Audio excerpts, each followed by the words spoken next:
Hello बच्चों, समस्याएं दोनों तरफ हैं।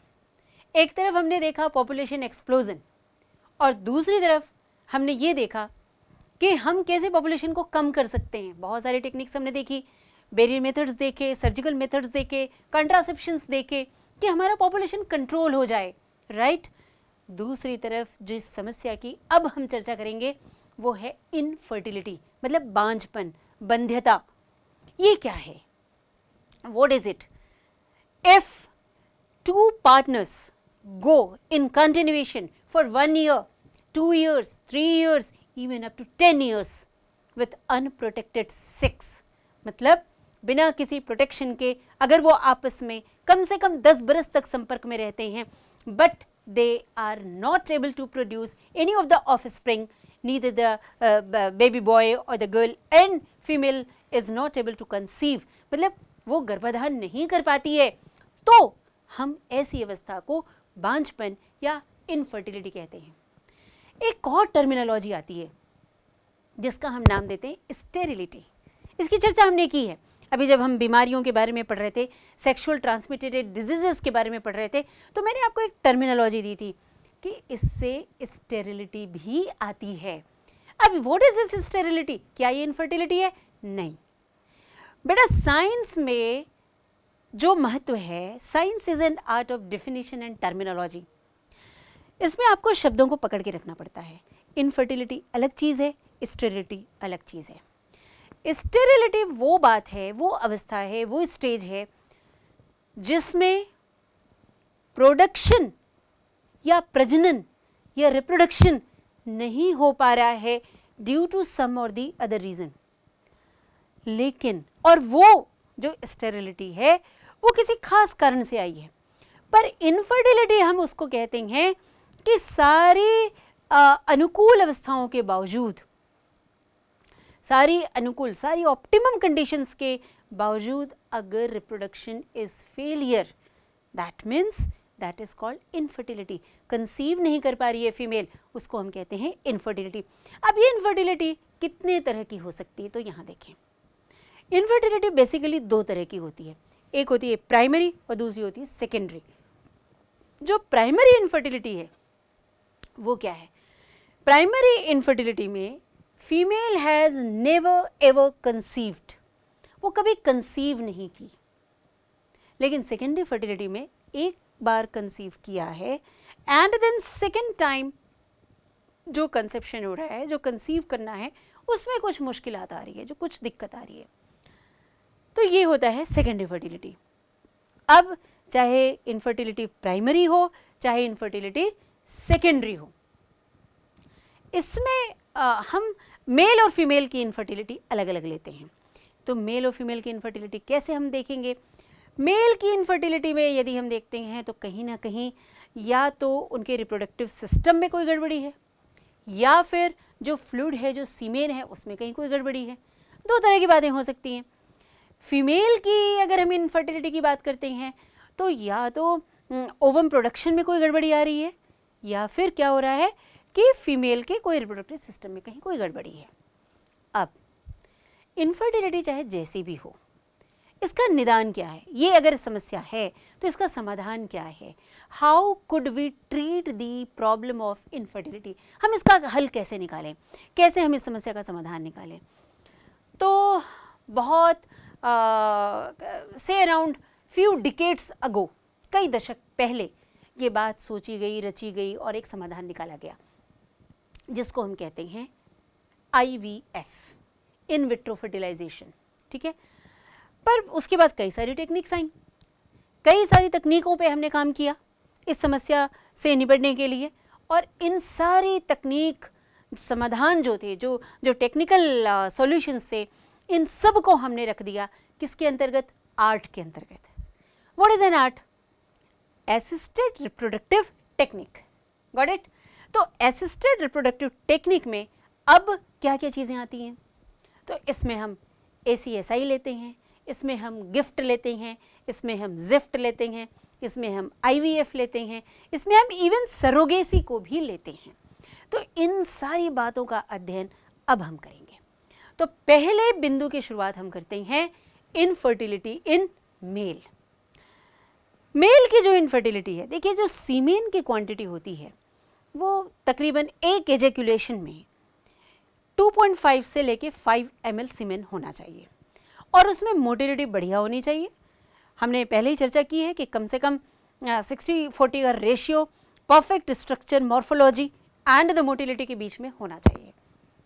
अब अगर इसके इतर कुछ होता है तो हम उसको बोलते हैं कि डिफेक्ट इन द सीमेन। तो ये डिफेक्ट्स क्या क्या हो सकते हैं? ये डिफेक्ट्स एक तो हो सकता है काउंट को लेके, मतलब स्पर्म काउंटिंग कम हो सकती है, बहुत कम हो सकती है। दूसरा स्पर्म के स्ट्रक्चर को लेकर के हो सकता है, मॉर्फोलॉजी गड़बड़ हो सकती है, या तो एक्रोसोम ना हो, हेड ना हो, टेल ना हो, या मिडिल पीस में कोई गड़बड़ी हो गई हो। तीसरा उसकी मोटिलिटी पे, उसकी गति पे कोई गड़बड़ी हो सकती है। इन गड़बड़ियों को हम बहुत बिंदुवार देखते हैं। तो सबसे पहले गड़बड़ी देखते हैं, आइए काउंट में, स्पर्म काउंट में अगर गड़बड़ी होती है तो या तो स्पर्म काउंट बहुत लो हो जाए, या 5 ml के स्पर्म में जिसमें कि 300 मिलियन, 5 ml के सीमेन में जिसमें कि 300 मिलियन स्पर्म्स मिलने चाहिए, we do not find even 100-200 like that, तब उसको हम नो स्पर्म काउंटिंग भी कहते हैं। ऐसी स्थिति जब लो स्पर्म काउंटिंग हो रही है उसको हम ओलिगोस्पर्मिया कहते हैं। ओलिगोस्पर्मिया आप केमिस्ट्री में भी यूज करते हैं। ओलिगो मतलब लो, लेस, कम, तो ओलिगोस्पर्मिया कहते हैं।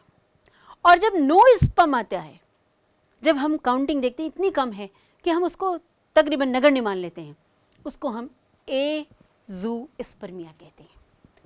तो ओलिगो एक कंडीशन हुई, कम, लो स्पर्म काउंट, और एज़ूस्पर्मिया हुई, नो स्पर्म काउंट। अब देखिए मॉर्फोलॉजी या स्ट्रक्चर अगर गड़बड़ है तो क्या होना चाहिए? मॉर्फोलॉजी या स्ट्रक्चर ऑफ स्पर्म अगर गड़बड़ है, हेड में गड़बड़ है, एक्रोसोम उसका गड़बड़ है, या मिडिल पीस नहीं है, या टेल नहीं है, इसको हम कहते हैं टेरेटोजूस्पर्मिया। टर्मिनोलॉजी है टेरेटोजूस्पर्मिया, गॉट इट। तीसरा आता है मोटिलिटी का डिफेक्ट, उसकी गति में फ़र्क आता है, मोटिलिटी डिफेक्ट्स आता है, वो मोटाइल नहीं होते हैं। तो ऐसी कंडीशंस को हम कहते हैं एस्थेनोजूस्पर्मिया। तो हमने किन टर्मिनोलॉजी की बात की? ओलिगोजूस्पर्मिया, एज़ूस्पर्मिया, टेरेटोजूस्पर्मिया एंड एस्थेनोजूस्पर्मिया। क्षमा करेंगे। अब आती है कि कॉजेज ऑफ इनफर्टिलिटी क्या है, ये किस कारण से हो सकती है ये इनफर्टिलिटी, चाहे स्ट्रक्चर में हो, चाहे मोटिलिटी में हो, चाहे काउंटिंग में हो, ये क्या क्या हो सकता है, और भी क्या क्या इसके अलावा इनफर्टिलिटी के कारण हो सकते हैं। तो पहला तो हमने स्पर्म सीमेन का डिफेक्ट्स देखा। अब दूसरा हम देखते हैं कि एक तो ये क्रिप्टोर्किडिज्म हो सकता है। क्रिप्टोर्किडिज्म क्या होता है? मैंने आपको बताया था कि 7वें महीने के गर्भाधान में जो प्रोसेस होता है descending of testis in the scrotum, अगर वो फेल हो जाता है, दैट इज कॉल्ड क्रिप्टोर्किडिज्म। तो वो अगर फेलियर हो गई, वो स्थिति नहीं आई, तो टेस्टिस नहीं आएगा, तो जो इंडिविजुअल है वो स्टेराइल रह जाता है, वो इनफर्टाइल रह जाता है, टेस्टिस आया ही नहीं, क्रिप्टोर्किडिज्म। ठीक है, क्रिप्टो मने छिपा हुआ, ऑर्किडिज्म मने रह गया कहीं। अब आती है बात कि गोनेडोट्रोपिन एक हार्मोन है, अगर उसकी डेफिशिएंसी हो जाए तो भी इनफर्टिलिटी आती है, तब भी इनफर्टिलिटी कॉज होती है। या फिर सीमेन में या लो फ्रक्टोज काउंट हो जाए, मतलब पूरा का पूरा न्यूट्रिशन नहीं मिल रहा है, या हाई प्रोस्टाग्लैंडिन हो जाए, एक एंजाइम जो है प्रोस्टाग्लैंडिन वो बहुत ज़्यादा हो जाए, तब भी इनफर्टिलिटी आती है। हम मेल इनफर्टिलिटी की चर्चा कर रहे हैं। अब हम देखते हैं फीमेल इनफर्टिलिटी में क्या क्या हो सकता है। एनोव्यूलेशन हो सकता है, नॉन ओव्यूलेशन हो सकता है। ओव्यूलेशन तो चूँकि माह में एक ही होता है, इसमें कोई 300 मिलियन वाली बात नहीं है, तो यहाँ पर हम कम ज़्यादा ऐसा नहीं कह सकते। हम ये कह सकते हैं कि किसी माह में या कुछ समय के लिए ओव्यूलेशन नहीं हुआ, या पूरी तरह से ओव्यूलेशन हुआ ही नहीं कभी, या इन्फ्लेमेशन इन फैलोपियन ट्यूब हो सकता है, डिसऑर्डर कहीं पर भी हो सकता है, स्ट्रक्चरल डिसऑर्डर हो सकता है, वजीना में हो सकता है, यूट्रस में हो सकता है, फाइब्रॉइड यूट्रस की कंडीशन आ सकती है, या फिर वजीनल स्ट्रक्चर जो है उसमें कहीं कोई डेफिशिएंसी हो सकती है।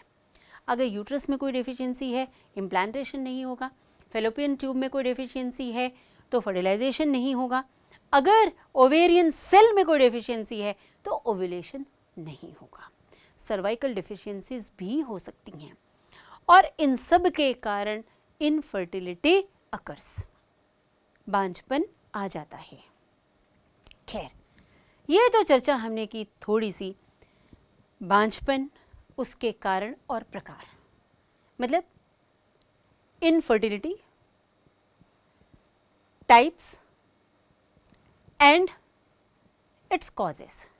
क्या कॉज है, क्या टाइप है, ये हमने देखा, लेकिन इनफर्टिलिटी है तो what may be the treatment, what may be the solution.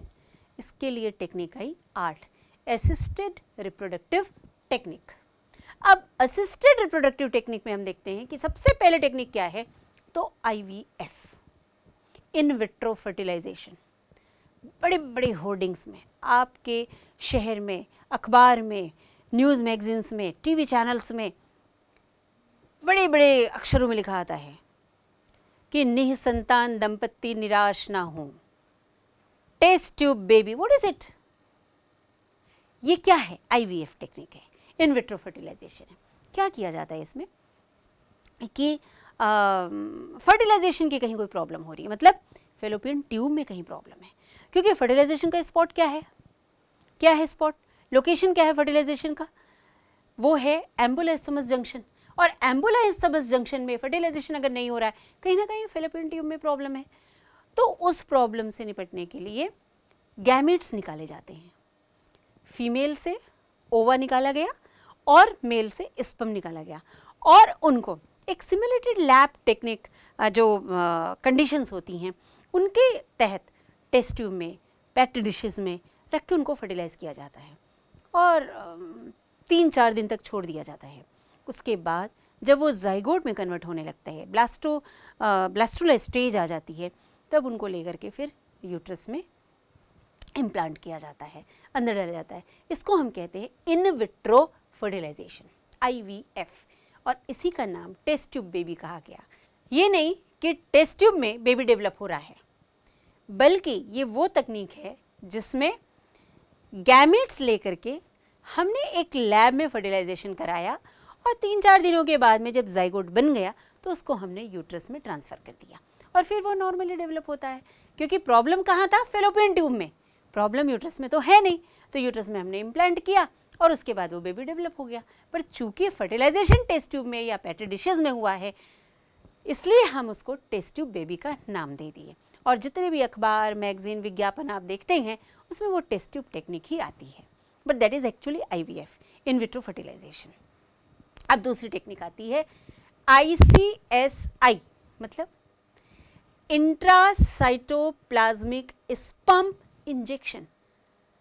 क्या है ये? साइटोप्लाज्म कहाँ होता है? सेल में होता है। और एग क्या है? सेल है। स्पर्म क्या है? सेल है। तो हमने क्या किया, जो स्पर्म है हमने एक माइक्रो इंजेक्शन लिया, एक स्पर्म को सक किया और उसको डायरेक्ट एक ओवा को हमने फोकस किया और उसमें इंजेक्ट कर दिया। Got it? दिस इज ओवा, this is my micro injection. मैंने एक स्पर्म लिया एंड आई फ्यूज्ड इट। ये होती है ICSI, मतलब इंट्रासाइटोप्लाज्मिक स्पर्म इंजेक्शन। एक इंजेक्शन में स्पर्म को लेकर के, इट्स वेरी फाइन टेक्निक, और वो सीधे बिना किसी डिविएशन के ओवा के अंदर जाके फ्यूज हो जाता है, जाइगोट बन जाता है, and then we transplant it. अब देखिए, ICSI के बाद में 2 लगभग समान टेक्निक आती हैं, गिफ्ट और जिफ्ट। गिफ्ट क्या है?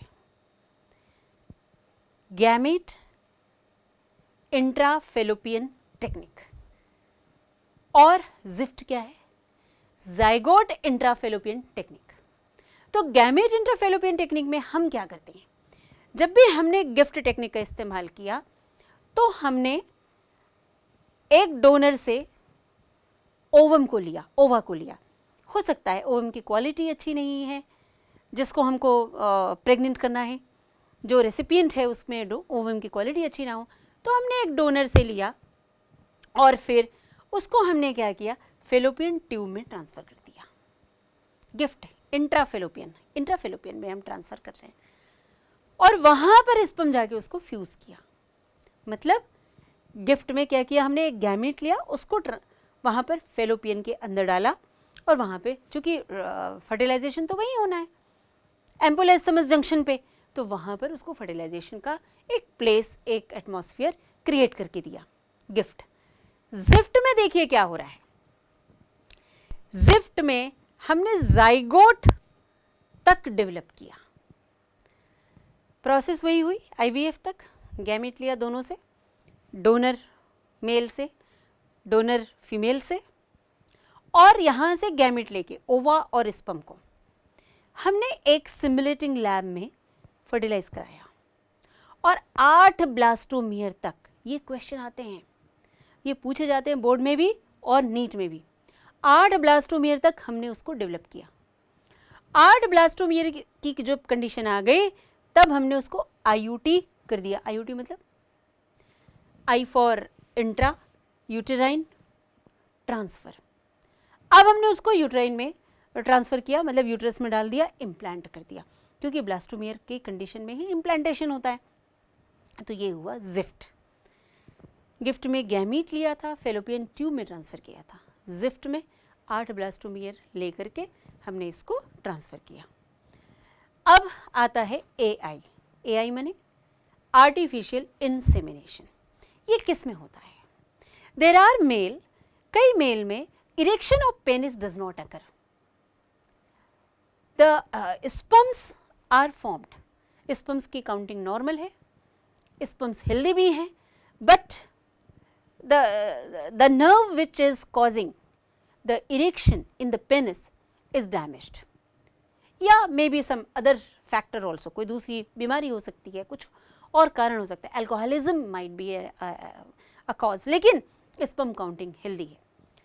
उस कंडीशन में इजैकुलेशन नहीं होगा, तो व्हाट डू वी डू, हम स्पर्म निकालते हैं, सीमेन हम इंजेक्शन के थ्रू बाहर निकालते हैं, वहाँ से स्पर्म लिया और उसको इंसेमिनेट किया। कहाँ पर? सर्वाइकल कंडीशन में, फीमेल के जेनिटल्स में। This is called artificial insemination. और फिर यहाँ से डेवलपमेंट, फर्टिलाइजेशन नॉर्मली होता है, क्योंकि बाकी जगह तो कोई डिफेक्ट है नहीं। आर्टिफिशियल इंसेमिनेशन के बाद हम देखते हैं कि जो डोनर एक टेक्निक है वो क्या है। फॉर सम और द अदर रीज़न, कुछ कारणों से जो ओव्यूलेशन हो रहा है उसकी क्वालिटी यदि चेक की गई, एंड होना चाहिए, इट शुड हैपन, जो कि हमारे देश में लगभग ना के बराबर है। Let me tell you what is the modernization. The best modernization should be what. अगर आपको समाज की स्थिति सुधारनी है, अगर आपको सुपीरियर क्वालिटी ऑफ चिल्ड्रन चाहिए, अगर आपको सुपीरियोरिटी इन सोसाइटी चाहिए, तो क्या होना चाहिए? Superior male and superior female का superior ova and superior sperm में ही मैटिंग होना चाहिए। Anybody else should not be permitted to go for the fusion and getting the offsprings या बिकमिंग द पेरेंट। तभी हम क्वालिटी इम्प्रूवमेंट करेंगे। अब तक हमारे देश में ये नहीं है, लेकिन जब कभी हमको ऐसा प्रॉब्लम पता चल जाता है तो we could go for the donors, और हम किसी डोनर फीमेल से हम ओवा लेते हैं और उस ओवा को, एक सुपीरियर क्वालिटी के ओवा को हम स्पर्म से फर्टिलाइज करा के फिर इम्प्लांट करते हैं। इसके आगे की एक और टेक्निक है जिसको हम सरोगेसी कहते हैं। वो क्या है? एवरीथिंग इज नॉर्मल, सभी कुछ सामान्य है, लेकिन यूटेरस में प्रॉब्लम है, तो यूटेरस इम्प्लांट नहीं कर पा रहा है, या वहाँ की कंडीशन ऐसी नहीं है कि फर्टिलाइजेशन के बाद में ब्लास्टोमियर्स को इम्प्लांट कर सके। तब हम यूट्रस किराए पे लेते हैं, that is called surrogacy. Borrowing the uterus या गर्भ को 9 महीने तक, गेस्टेशन पीरियड तक किराए पे लेना is called surrogacy.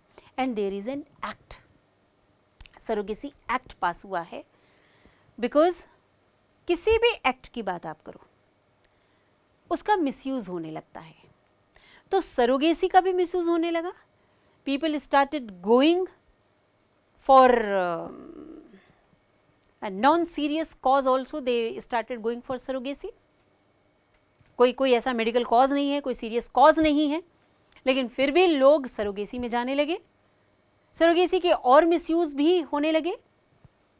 People started going, people started hiring the women from the low economic categories, जो आर्थिक रूप से विपन्न महिलाएं थीं, उनको लोग किराए पे लेने लगे, उनके गर्भ को किराए पे लेने लगे, और वहाँ से फिर सरोगेट करके जो बेबी हुआ उस बेबी के साथ वो इल ट्रीटमेंट करने लगे, दूसरी कंट्री में ले जाने लगे। बहुत सारे केसेस हुए।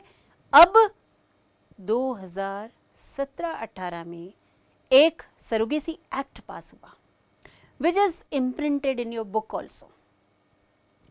उस एक्ट के तहत अब क्या होना है देखिए, सरोगेसी संभव है जब 5 वर्ष तक licensed couples went for unprotected sex and they did not conceive, कोई मेडिकल कॉज है दे, या दूसरा reason they already have a child, लेकिन सेकेंड चाइल्ड के बाद समय में उनको कोई मेडिकल इशू आया, एक condition.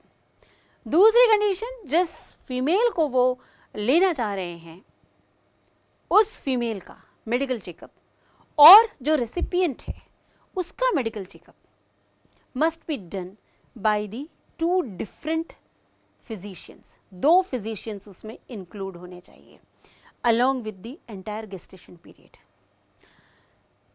Lady must be very close relative, वो क्लोज रिलेटिव होनी चाहिए, कोई भी अननोन सरोगेट केस नहीं होना चाहिए। Must be recorded at local level, local government में, मतलब म्यूनिसिपल गवर्नमेंट में आपका या पंचायत में रिकॉर्ड होना चाहिए, and the central government twice इनकी रिपोर्टिंग होनी चाहिए कि सरोगेसी का केस है for so and so reason and इस इलाके में, और these 2 people are involve in to it. ये इनके फिजिशियंस हैं, ये इनके डॉक्टर्स हैं। उसके बाद ही आप सरोगेसी में जा सकते हैं। Otherwise the best solution, let us discuss and think over it, which is most of the noble cause, कि यदि इनफर्टिलिटी है भी तो क्या इससे बेहतर और कुछ हो सकता है कि आप उस बच्चे को एक घर दें, एक रिश्ता दें, एक नया जीवन दें, एक उन्नत सपनों का संसार दें, जिसके पास ना सर में छत है, ना पेरेंट्स हैं, ना कोई भविष्य है, ना कोई वर्तमान है, और ऐसे बहुत से बच्चे हैं। तो let us go for adaptations, गोद लेने की प्रथा हम फिर से शुरुआत करें और इसको आगे बढ़ाएं। अगर इनफर्टिलिटी है तो गोद लेने की प्रथा is the best option rather going for all this expensive and बहुत ही हरक्यूलियन टास्क हैं। ये सारी टेक्नोलॉजी जो हैं एक्सपेंसिव भी है, हरक्यूलियंस भी है, कठिन भी है, बहुत पैसे लगते हैं इसमें। जितना खर्च इलाज में होगा उतने खर्च में तो किसी भी एक बच्चे को हम जीवन दे सकते हैं। तो विज्ञान का जो उद्देश्य है वो वास्तव में मानवता की तरफ लेकर चलता है, ना कि विनाश की तरफ। तो यदि कहीं भटकता हुआ जीवन हमको दिखता है अनाथालय से या किसी अननोन प्लेस से, हम एक बच्चे को गोद लें और उसको नया जीवन दें। तो with this now we have come to an end of this entire unit, जिसमें हमने रिप्रोडक्शन देखा, उसकी तकनीक देखी, रिप्रोडक्टिव सिस्टम देखा, उसकी डिजीज़ेज़ देखे, फिर पॉपुलेशन एक्सप्लोजन देखा, उसका समाधान देखा, इनफर्टिलिटी देखी, इनफर्टिलिटी का समाधान देखा, एंड फाइनली हम किस तरफ गए? विज्ञान के साथ जीवन की ओर चले कि समग्र चेतना का विकास इस पूरे ब्रह्मांड में होना चाहिए। So with this, thank you, have a very good day. और इस पूरे चैप्टर को आप बहुत बढ़िया से पढ़ें, ये बोर्ड में भी आपके लिए सहायक है और प्रतियोगी परीक्षाओं में भी। धन्यवाद बच्चों।